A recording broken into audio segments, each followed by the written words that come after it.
ಇನ್ನು ಜಿಬಿಎ ವ್ಯಾಪ್ತಿಯ ಕೆರೆಗಳಲ್ಲಿ ಬೋಟಿಂಗ್ 10 ಕೆರೆಗಳನ್ನ ಈಗ ಜಿಬಿಎ ಫೈನಲ್ ಮಾಡಿದೆ. ಬೋಟಿಂಗ್ ವ್ಯವಸ್ಥೆಗೆ ಸಿದ್ಧರಾಗಿ ಅಂತ ಸೂಚನೆಯನ್ನ ಕೊಡಲಾಗಿದೆ. ಸುಮಾರು ಬೆಂಗಳೂರಿನ 10 ಕೆರೆಗಳನ್ನ ಗುರುತಿಸಲಾಗಿದೆ. ಸ್ಯಾಂಕಿ ಕೆರೆ, ಹಲಸೂರು ಕೆರೆ, ಯಲಹಂಕ ಕೆರೆ, ರಾಚನಹಳ್ಳಿ ಕೆರೆ ಸೇರಿದಂತೆ 10 ಕೆರೆಗಳಲ್ಲಿ ಈ ಬೋಟಿಂಗ್ ವಿಹಾರ ಇರುತ್ತೆ. ಇನ್ನು ನಮ್ಮ ಪ್ರತಿನಿಧಿ ಶಿವರಾಜ್ ಕುಮಾರ್ ನೀಡಿರುವಂತಹ ಪ್ರತ್ಯಕ್ಷ ವರದಿ ಇದೆ, ಮತ್ತೆ ಅಲ್ಲಿನ ಸ್ಥಳೀಯರನ್ನು ಕೂಡ ಮಾತನಾಡಿಸಿದ್ದಾರೆ. ಏನೇನು ಹೇಳಿದ್ರು ಬನ್ನಿ ನೋಡೋಣ. ಉದ್ಯಾನ ನಗರಿ ಬೆಂಗಳೂರಲ್ಲಿ ಇನ್ನು ಮುಂದೆ ಜಿಬಿಎ ವ್ಯಾಪ್ತಿಯಲ್ಲಿ ಸುಮಾರು 10 ಕೆರೆಗಳಲ್ಲಿ ಬೋಟಿಂಗ್ ವ್ಯವಸ್ಥೆ ಮಾಡ್ತೀವಿ ಅಂತ ಈಗಾಗಲೇ ಆಯುಕ್ತರಾದ ಮಹೇಶ್ವರ ಅವರು ಹೇಳ್ತಾ ಇದ್ದಾರೆ. ನಾನೀಗ ಒನ್ ಆಫ್ ಅದರಲ್ಲಿ ಸ್ಯಾಂಕಿ ಕೆರೆ ಏನಿದೆ ಅದನ್ನು ನಿಮ್ಗೆ ತೋರಿಸ್ತಾ ಇದ್ದೀನಿ. ತುಂಬ ಇತಿಹಾಸ ಉಳ್ಳುವಂಥ ಕೆರೆ. ಈಗಾಗಲೇ ಈ ಒಂದು ಕೆರೆಗೆ ಪ್ರತಿನಿತ್ಯ ನೂರಾರು ಸಾವಿರಾರು ಸಂಖ್ಯೆಯಲ್ಲಿ ಬಂದು ಇಲ್ಲಿ ವಾಕ್ ಮಾಡ್ತಾರೆ. ಆದರೆ ಇಲ್ಲಿ ಜಲಚರಗಳಿದ್ದಾವೆ. ಈಗೇನೋ ಅನೌನ್ಸ್ ಏನೋ ಮಾಡಿದ್ದಾರೆ. ರಾಚನಹಳ್ಳಿ ಕೆರೆ, ಹಲಸೂರು ಕೆರೆ, ಯಲಹಂಕ ಕೆರೆ, ಸ್ಯಾಂಕಿ ಕೆರೆ, ಹೀಗೆ 10 ಕೆರೆಗಳಲ್ಲಿ ನಾವು ಬೋಟಿಂಗ್ ವ್ಯವಸ್ಥೆ ಮಾಡ್ತೀವಿ. ಇಂಧನ ರಹಿತ ಅಂದರೆ ಯಾವುದೇ ರೀತಿಯ ಮಾಲಿನ್ಯ ರಹಿತವಾಗಿ ನಾವು ಮಾಡ್ತೀವಿ. ಜಲಚರಗಳು ಕೂಡ ತೊಂದರೆ ಕೊಡಲ್ಲ. ಆ ನಿಟ್ಟಿನಲ್ಲಿ ನಾವು ಬೋಟಿಂಗ್ ವ್ಯವಸ್ಥೆ ಮಾಡಿ ಪ್ರವಾಸಿಗರನ್ನು ಸೆಳೆಯುವ ನಿಟ್ಟಿನಲ್ಲಿ ಮಾಡ್ತೀವಿ. ಇಡೀ ಬೆಂಗಳೂರು ವ್ಯಾಪ್ತಿ ಮಾಡ್ತೀವಿ ಅನ್ನೋ ಮಾತುಗಳನ್ನ ಹೇಳ್ತಾ ಇದ್ದಾರೆ. ಇಲ್ಲಿ ನಾವು ಗಮನಿಸ್ಬೋದು, ಈಗಾಗಲೇ ಕೆರೆಗಳ ನಿರ್ವಹಣೆ ಸರಿಯಾಗಿ ಪಾಲಿಕೆಗಳು ಮಾಡ್ತಾ ಇಲ್ಲ. ಜಿಬಿಎ ವ್ಯಾಪ್ತಿಯಲ್ಲಿ ಮಾಡ್ತಾ ಇಲ್ಲ. ಎಷ್ಟು ಕೆರೆಗಳು ಕಲುಷಿತವಾಗಿದೆ ಅಂತ ಪ್ರತಿಯೊಬ್ಬರಿಗೂ ಗೊತ್ತಿರುವಂಥ ವಿಚಾರ. STP ನೀರು, ತ್ಯಾಜ್ಯ ನೀರು ನೇರವಾಗಿ ಕೆರೆಗಳು ಬಿಡ್ತಾ ಇದ್ದಾರೆ. ಮೀನುಗಳು ಸಾಯ್ತಾ ಇದ್ದಾವೆ, ತ್ಯಾಜ್ಯ ನೀರು ಸೇರ್ತಾ ಇದೆ. ಸ್ಯಾಂಕಿ ಕೆರೆ ಸ್ವಲ್ಪ ಆದರೂ ಪರವಾಗಿಲ್ಲ, ಇತ್ತೀಚೆಗೆ ಅದಕ್ಕೂ ಕೂಡ ಸೇರ್ತಾ ಇದೆ. ನಮ್ಮ ಬಗ್ಗೆ ಹಿರಿಯರಿದ್ದರೆ ಇಲ್ಲಿ ವಾಕರ್ಸ್ ಅವ್ರನ್ನೇ ಮಾತಾಡ್ಸೋಣ. ಬೆಂಗಳೂರು ವ್ಯಾಪ್ತಿಯಲ್ಲಿ 10 ಕೆರೆಗಳಲ್ಲಿ ಬೋಟಿಂಗ್ ವ್ಯವಸ್ಥೆ ಮಾಡ್ತೀವಿ ಅಂತ ಜಿಬಿಎ ಅವರು ಹೇಳ್ತಾ ಇದ್ದಾರೆ. ನಿಮ್ಮ ಅಭಿಪ್ರಾಯ ಸರ್? ಬೋಟಿಂಗ್ ಕೆರೆಗಳು ಸರಿಯಾಗಿ ಬೇಕಾದಷ್ಟು ನೀರಿದ್ದರೆ ಬೋಟಿಂಗ್ ಮಾಡೋದು ಒಂದು ಒಳ್ಳೆಯದು.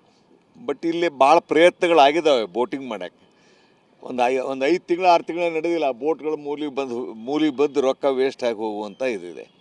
ಏನೇ ಮಾಡಬೇಕಾದ್ರೂ ಎಲ್ಲ ಪೂರ್ಣ ಸಿದ್ಧತೆ ಮಾಡಿಕೊಂಡು ಅದ್ರ ಸೇಫ್ಟಿ ನೋಡಿಕೊಂಡು ಇದರಲ್ಲಿ ನೀರಿರುವ ನೋಡುವಂಥದ್ದು ಅವಶ್ಯಕತೆ. ಯಾಕಂದ್ರೆ ನಾವು ಬೇರೆ ಯಾವುದೇ ದೇಶದಲ್ಲಿ ಹೋದರೂ ಕೆರೆಗಳಲ್ಲಿ ಬೋಟಿಂಗು ಅದೆಲ್ಲ ಮಾಡಿಕೊಂಡೇ ಬರ್ತೀವಿ.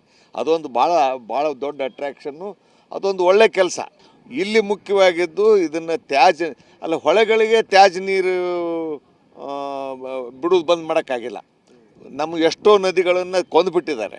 ಈ ನಮ್ಮ ಬೆಂಗಳೂರಲ್ಲಿರುವಂಥ ಎಷ್ಟೋ ಕೆರೆಗಳಿದ್ದು 250 ಕೆರೆ ಇದ್ದು, ಈಗ ಉಳಿದಿದ್ದೇ ಒಂದು ಎಣಿಸುವಷ್ಟು ಕೆರೆಗಳು ಉಳಿದಿದ್ದಾವೆ. 10 ಕೆರೆಗಳಲ್ಲಿ ನೀರಿದೆ ಅಂತಾರೆ. ಆ ನೀರು ಬೋಟಿಂಗ್ ಮಾಡುವಂಥ ಪ್ರೋಗ್ರಾಮ್ಸ್ ಇದೆ. ಬಟ್ ಅದಕ್ಕಿಂತ ಮೊದಲು ಎಲ್ಲ ರೀತಿಯಿಂದ ಪ್ರಿಕಾಷನ್ ತೊಗೊಂಡು ಮುಂದೆ ಮಾಡಬೇಕು ಸರ್. ಬೋಟಿಂಗು ನಮ್ಮ ಪ್ರಕಾರ ಬೇಡ ಅಂತೀವಿ ಸರ್. ಯಾಕೆಂದರೆ ಇದರಲ್ಲಿ ಡೈವರ್ಸಿಟಿ ಮತ್ತು ನ್ಯಾಚುರಲ್ ಡೈವರ್ಸಿಟಿ ವೇಸ್ಟ್ ಎಲ್ಲೆಲ್ಲ ಹಾಳಾಗುತ್ತೆ. ಕೆರೆಗಳಿಂದ ಮೀನು ಪಕ್ಷಿಗಳೆಲ್ಲ ಬರುತ್ತೆ. ಕೊಕ್ಕರೆ ತುಂಬ ಪಕ್ಷಿಗಳಿದೆ, ಅದೆಲ್ಲ ಹಾಳಾಗುತ್ತೆ. ಮತ್ತು ಇದು ಕಮರ್ಷಿಯಲೈಸೇಷನ್ ಆಗಿಬಿಡುತ್ತೆ ಸರ್. ಅದರಿಂದ ತೊಂದರೆನೇ ಜಾಸ್ತಿ ಆಗುತ್ತೆ ಹೊರತು ಇದರಿಂದ ಪರಿಸರ ಹಾಗೆ ಯಾವುದು ಉತ್ತಮ ಕೆಲಸ ಅಲ್ಲ. ಬೋಟಿಂಗ್ ಆದಷ್ಟು ಅವಾಯ್ಡ್ ಮಾಡಲೇಬೇಕು. ಇದೆಲ್ಲ ಏನೋ ಒಂದು ಹುನ್ನಾರ ನಡೀತಾ ಇದೆ ಸರ್. ಇದನ್ನೂ ಒಂದು ಇದೆಯಲ್ಲ, ಇದನ್ನೂ ಒಂದು ಕಮರ್ಷಿಯಲೈಸೇಷನ್ ಮಾಡ್ಕೊಳ್ಳೋಣ, ಇದೆಲ್ಲ ಕಣ್ಣಿಟ್ಟಿದ್ದಾರೆ ಅನಿಸುತ್ತೆ ಸರ್. ಜನಪ್ರತಿನಿಧಿಗಳು ಮಾಡೋಕ್ಕೆ ರಸ್ತೆಗಳಿದೆ, ಗುಂಡಿಗಳಿದೆ, ಇದನ್ನೆಲ್ಲ ಮಾಡಿದ್ರೆ ಸಾಕಾಗಿದೆ. ಇದನ್ನೋಗಿ ಯಾರೂ ಕೇಳಿಲ್ಲ ಇದುವರೆಗೂ. ಹರಿಯೋ ನದಿ ಕೆರೆಗಳಾದ ಪರವಾಗಿಲ್ಲ. ಇದು ಸ್ಟ್ಯಾಗ್ನೆಂಟ್ ವಾಟರ್ ಒಂದು ಕಡೆ ನಿಂತಿರೋ ಜಾಗ ಕೆರೆ. ಇದನ್ನು ಬೋಟಿಂಗ್ ಮಾಡೋ ಅವಶ್ಯಕತೆ ಇಲ್ಲ. ಇದರಲ್ಲಿರೋ ಮೀನುಗಳೆಲ್ಲ ನೀವು ನೋಡ್ಬೋದು. ಫೀಡಿಂಗ್ ಮಾಡಿದ್ರೆ ಫಿಶ್ಗಳು, ತುಂಬ ಫಿಶ್ಗಳಿದೆ ಇದರಲ್ಲಿ, ವೆರೈಟೀಸ್ ಇದೆ. ಅದು ನೋಡೋಕ್ಕೆ ಚೆಂದ ಇರುತ್ತೆ. ಅದನ್ನೆಲ್ಲ ಹಾಳಾಗ್ಬಿಡುತ್ತೆ ಸರ್. ಅದಕ್ಕೋಸ್ಕರ ನಾವು ಅವಾಯ್ಡ್ ಮಾಡಲಿಕ್ಕೆ ಹೇಳ್ತೀವಿ. ಇದಿಷ್ಟು ಬರುವಂತಹ ವಾಕರ್ಸ್ ಹೇಳ್ತಾರಂತೂ ನಿಜಕ್ಕೂ ಕೂಡ ಹೌದು. ಯಾಕಂದರೆ ಈಗಾಗಲೇ ಬೆಂಗಳೂರಿನ ಕೆರೆಗಳು ಯಾವ ಸ್ಥಿತಿಯಲ್ಲಿದೆ ಅಂತ ನಾವು ಗಮನಿಸಿದ್ದೀವಿ. ಇಂತಹ ಸಂದರ್ಭದಲ್ಲಿ ಈ ರೀತಿಯ ಬೋಟಿಂಗ್ ವ್ಯವಸ್ಥೆ ಮಾಡಿ ಖಾಸಗೀಕರಣವಾದರೆ ಮುಂದಿನ ದಿನಗಳಲ್ಲಿ ವಾಕರ್ಸ್ಗೆ ಇಲ್ಲ ಒಂದು ರೀತಿಯಲ್ಲಿ ವಾಣಿಜ್ಯಾತ್ಮಕ ಚಟುವಟಿಕೆಗಳು ಬೆಳೆಯುತ್ತವೆ. ಆಗ ಸಹಜವಾಗಿ ಕೆರೆಗಳು ಕೂಡ ಮಲಿನವಾಗುತ್ತವೆ. ಇನ್ನಷ್ಟು ಯಾವ ರೀತಿಯಲ್ಲಿ ಮಾಡ್ತಾರೆ ಅನ್ನೋದು ಕೂಡ ಪ್ರಶ್ನೆಯಾಗಿ ಇರುವಂಥದ್ದು. ಕ್ಯಾಮ್ರಾ ಪರ್ಸನ್ ರವಿಕುಮಾರ್ ಜೊತೆ ಶಿವರಾಜ್ ಕುಮಾರ್, TV9 ಬೆಂಗಳೂರು.